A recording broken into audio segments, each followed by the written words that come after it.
Hello everyone, GenmaTheSamurai here, and welcome to this bonus part of Metroid Prime. Alright guys, so I wanted to show off some Link bonuses really quick, and if you guys don't know what I'm talking about, you actually had the ability to hook up Metroid Prime to Metroid Fusion on the Game Boy Advance. Now you guys will have seen me do a Let's Play of that game. It was a couple years ago when I did my 2D Metroid Marathon, but you get a couple bonuses. One of them being the original Metroid on the NES. I believe you get this for completing Metroid Fusion and then linking up the games. It actually doesn't run well on Dolphin, unsurprisingly. So this is actually recorded otherwise. Still, anyways, this game is pretty straightforward. I also did it in my 2D Metroid Marathon, so I probably am not going to show it too much because you guys probably get the gist. You've probably seen the game before. But it is the original Metroid game, and it's pretty cool. Also has a pretty cool remake called Zero Mission, which I also did. Anyways, for beating Metroid Prime itself and then linking up to Metroid Fusion, you get the ability to use the Fusion Suit. Now, the Fusion Suit is Samus's design in Metroid Fusion, which you will see in a second. It's purely cosmetic, and it's pretty cool. Look. Well, okay, this version of it isn't very cool. For some reason, the Varia suit looked really dumb in Metroid Fusion, but since, you know, they can't default you with a different suit at the start of this game, you know, you start off all puke green and junk and, oh my gosh. Anyways, so yeah, this suit is pretty neat. I mean, it's purely aesthetic. You guys will see in a little bit. I'm trying to show as many cutscenes as I can. I also want to take some time to even talk about some tricks I learned in the middle of this playthrough when I was watching some speedruns. As you can see, that is what the Morph Ball looks like, and it does a pretty good job of capturing the aesthetic of the Fusion suit. Yeah, I did realize how frickin' broken the super side dash is if you, like, release it at the right time, because you could, like, totally just rocket through rooms if you know what you're doing. I'm not as good as, like, some speedrunners I've seen, but it's pretty cool. But yeah, if I have a critique about the Fusion suit in this game, I feel like they made it look a little too metallic, which I know it sounds weird, but I always saw parts of the suit as, like, organic looking. Weird as it sounds, if you played Metroid Fusion, you'd kind of understand why I would assume that, or at least they'd look more like plasticky than metal, which I guess it kind of does. It's just parts of the suit are still way too reflecty for my taste, but what do I know? Anyways, yeah, I'm still trying to show off as many cutscenes as I can with this suit and all that stuff. Here's the Ridley scene, so yeah. Another thing is, like, I feel Samus's face stands out a whole lot more with this suit than the other one, but that might be just because, like, the actual visor window is, like, so much bigger. I think, like, if they really wanted to go all the way with the aesthetic change, like, I probably would have changed the gun design so that it's like it is in Fusion and made it so that the HUD looks different, because it still kind of has that, like, overlay on, like, the top there when there should be, like, a spike, I feel, but either way, oh my gosh, well, there we go. Now we're into the actual regular old Fusion suit now. Dang.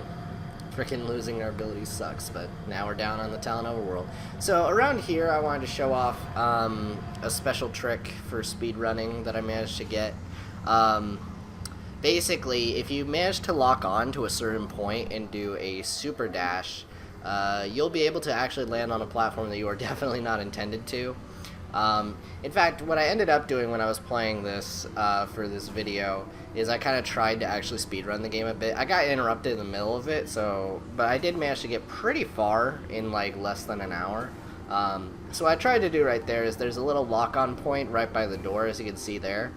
You want to select that because then you can use it to kind of dash. Since things that you lock on in scan mode you can dash from, same as a regular enemy. But yeah, with that you land on a little ledge and you are able to go and grab something super early, and it's going to break this game in half. I'm gonna let you guys know right now. Friggin' double jump, boys. So yeah, with this, I mean, you'll be able to collect so many items way earlier than intended. You'll see in a second, because I'm going to be going to the Chozo Ruins. But I did still want to experiment a bit with, you know, trying to do this side dash, at least for a second. But then I realized it probably would stick around for quite a while. So, yeah, there we go again. Yeah, you can get some really crazy ground in conjunction with the space jump, though, because then you can kind of like jump mid super dash as well. Oh man, I think I was getting like a hint visor thing because I forgot to turn that off. So I'm gonna just go over here really quick. Go to visor. Well, it's in the options, not in the logbook thing. Either way, I like that there's like a little GameCube in the middle of the options thing. In fact, whenever I get to show off the trilogy version, I'll show off that they actually replaced the GameCube with a Wii. And hey, maybe in the future they'll hopefully be able to replace it with a Switch. You know, that'd be neat. I don't know. I just want an HD trilogy already. Yeah, we just got missiles without having to fight Hive Mecha. And right over here, provided I time it right, which I should pretty soon. But yeah, I was kind of saying earlier that the gun looks very different in Metroid Fusion than this, which is honestly, it is a legit criticism I have for this. I think it would be kind of cool to have it change aesthetically or have them try and design that, but I suppose it's just easier for the dev team to just kind of not worry about that since there's so many animations tied to that thing. So I saw a speedrunner do like a really crazy trick there, and I haven't mastered it yet. I don't know how you're supposed to pull that off, but he did like a super dash and managed to get the missile tank that you're supposed to get via the grapple beam. So I'm not really sure what he did, but yeah, I don't know. I kind of wanted to just show off the suit and a bunch of these speedrunning tricks and all that kind of stuff because it's pretty cool stuff. I really like it. As you can see, you can kind of land there. I skipped the whole frickin' fight just now because of the double jump. Another thing you could do alternatively if you fall down the middle is that you can totally just jump over the wall that comes up. You don't have to worry about fighting these guys at all.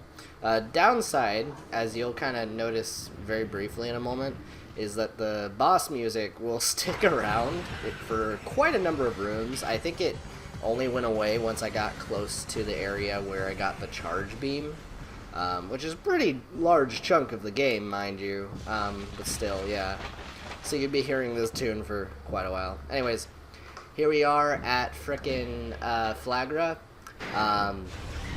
So I did discover how much the rapid-fire missiles definitely breaks Flagra in half.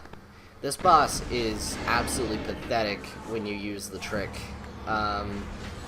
So anyways, let's keep that up.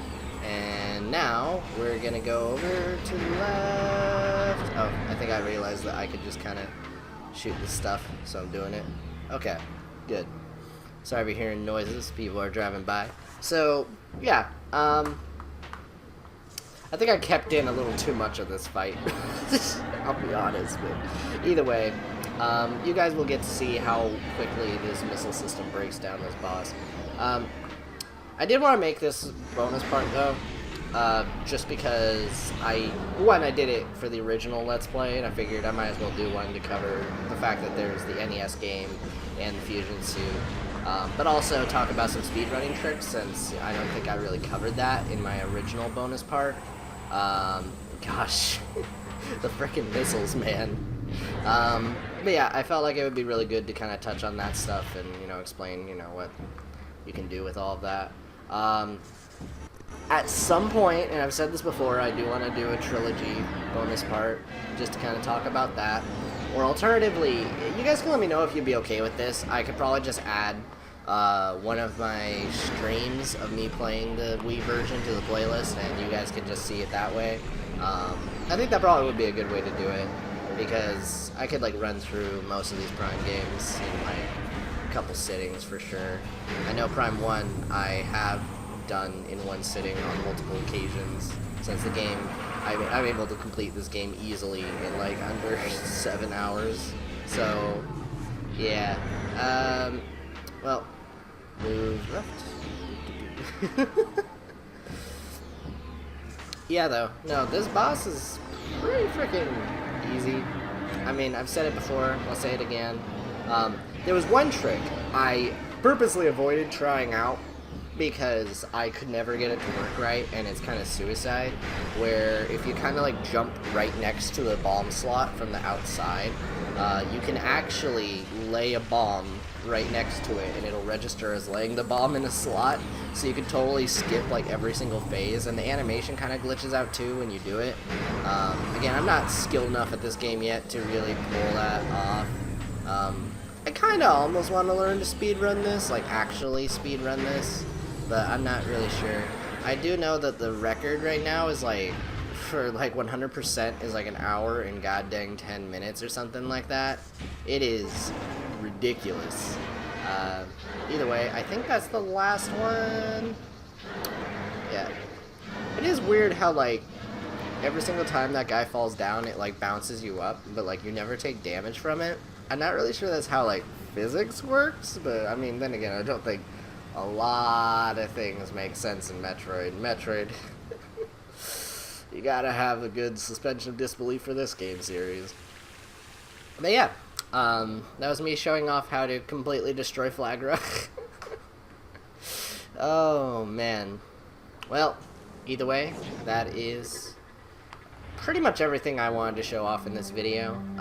Hopefully it wasn't too long.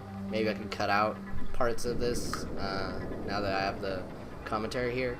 But either way, there we go. We're gonna have one last scene of us getting the cute green various suit back, which they did make look better in Samus Returns, actually, since you can get the fusion suit in that game.